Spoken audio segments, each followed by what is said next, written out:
Over the years, there have been more than a dozen Indiana Jones video games, so the idea isn't exactly original.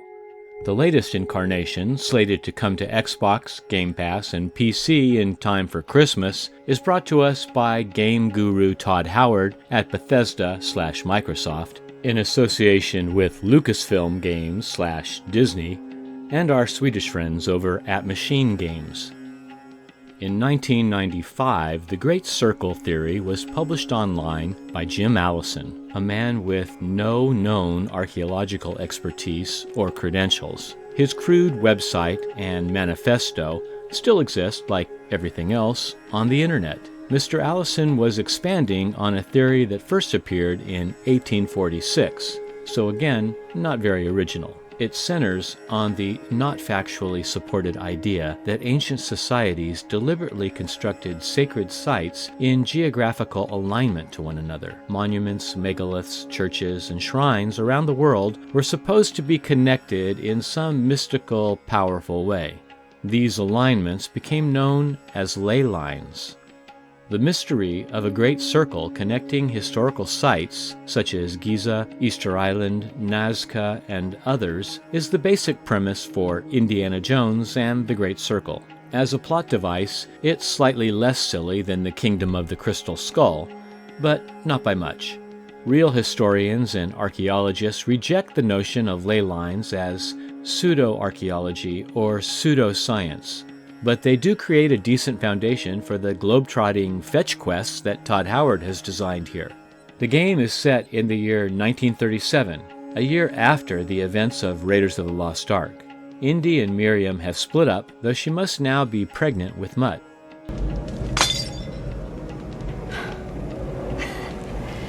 Indiana Jones.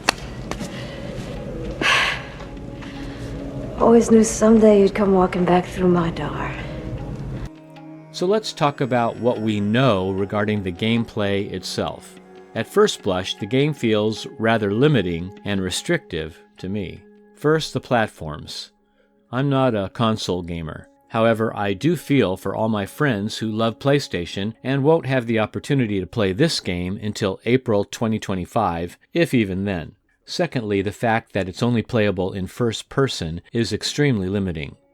I understand that this is the style of play that our Swedish friends at Machine Games are good at, but those two dismembered arms at the bottom of the screen often feel out of proportion. It's unsettling, and not having the option to switch to third person feels lazy from a design perspective. It also feels claustrophobic. Next, in our list of restraining factors, is the stipulation that everyone is forced to play as Indiana Jones. In this game, you aren't just playing as Indy, you are Indiana Jones. You will see through his eyes and experience a journey that we hope lives up to the proud legacy of Indiana Jones. Of course, the character is iconic, but as players we are now limited to his specific moral compass, his gender. In fact, all of his choices, including the not very subtle addition of an attractive female sidekick. To be true to the character, we must wonder, well, what would Indy do here? When you consider a more thought-out game, like Hogwarts Legacy, it puts you into the world of Harry Potter, the locations, the magic, even the four houses, but you don't have to be Harry Potter. It's the same with many Star Wars video games and other franchise-inspired games, so forcing us to play as Indiana is an odd and, as I said, restricting construct. Maybe it's simply because Todd likes to cosplay as Indiana Jones. I really couldn't tell you. To me, it would have made a much better game if we were playing alongside Indy, as his partner. Then at least we could create our own persona and have a bit of freedom, even to betray Indy, as we've seen some of his ethically dubious cohorts do in the films. Shapeshifters, as we call the archetype in screenwriting. Perhaps that's where they were headed with the character of Gina, the journalist, originally.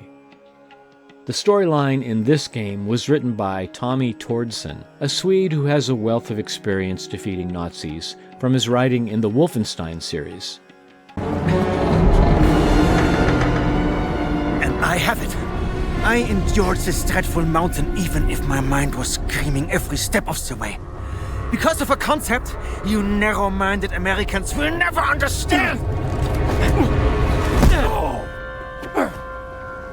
Devotion.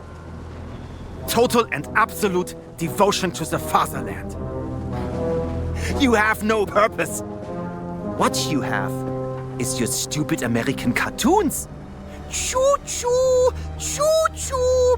Ha ha ha ha ha. You laugh and dance, celebrating your own idiocy and drinking the piss you call beer. How would video games ever survive without Nazi villains? Perhaps a smidgen of European prejudice leaks into the script when you consider phrases like, "You narrow-minded Americans will never understand. You have no purpose. What you have are your stupid American cartoons." This stereotypical Aryan Nazi was making a crack about Mickey Mouse and Steamboat Willie.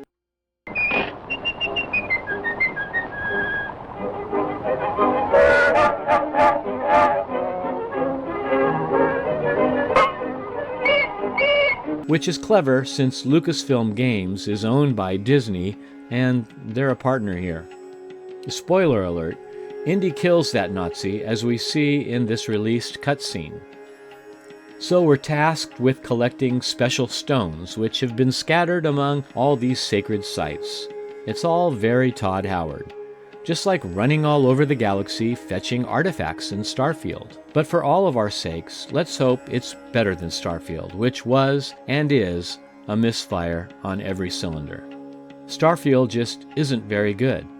As a player, you spend way too much time in barren landscapes with nothing to do, or you're watching endless load screens instead of having the promised, immersive experience of space travel. The one thing Starfield did have in common with NASA is launch delays. It was originally slated to drop on 11/11/22, but was held up until September of the next year. So let's hope Indy really does arrive in our Christmas stockings this December. Collecting artifacts in Starfield, collecting stones in Indiana Jones. Wait, collecting stones. Where have I heard that premise before? Guys, if you pick the right year, there are 3 stones in New York. Shut the front door. Oh yeah, Avengers was about collecting Infinity Stones, but at least they had the added element of time travel thrown into those films. So, the Great Circle. Go to Nepal, go to Thailand, go to Egypt, fetch the stones, complete the circle, solve the mystery, slay the Nazis.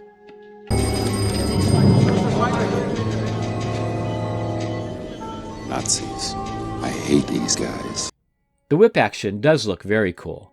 The hand-to-hand melee, not so much. I think the puzzles are probably going to be amazing. Every Swedish person I've ever met is wicked smart, and they're designing these obstacles.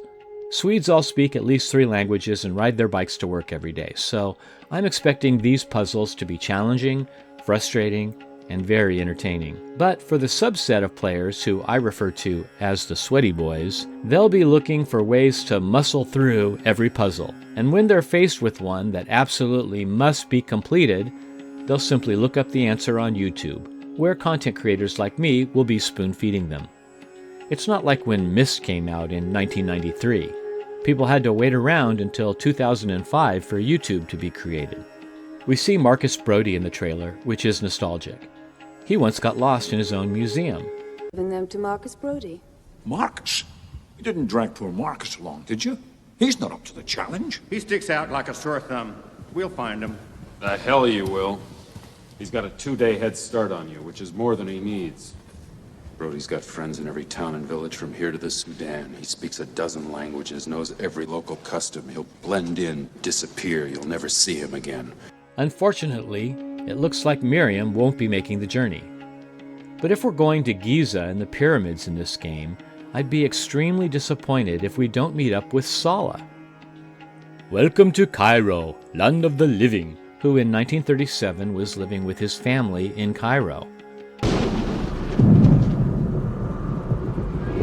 Asps. Very dangerous. You go first. and I think I may have spotted him just for a second in the released footage. But the character doesn't show up on the game's IMDb listing, so maybe they've gone to some lengths to preserve the surprise. If Sallah isn't in the game, then it's obviously a wasted opportunity, and Todd Howard is smarter than that. Another big selling point is Troy Baker, who voices Indy. He's a great talent, and many of us will remember him from The Last of Us, Uncharted, and a bunch of other video games that he's worked on. Todd Howard has had amazing success with The Elder Scrolls, my favorite game, and Fallout, including helping to produce the Fallout series on Amazon Prime, which was absolutely brilliant. Let's hope playing Indiana Jones and the Great Circle is both fun and nostalgic. The graphics and cutscenes do look terrific.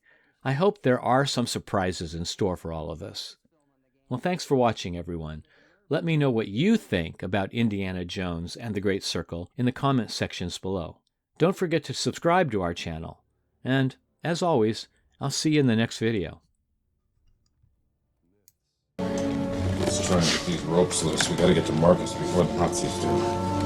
You said he had 2 days stock, that he would blend in, disappear.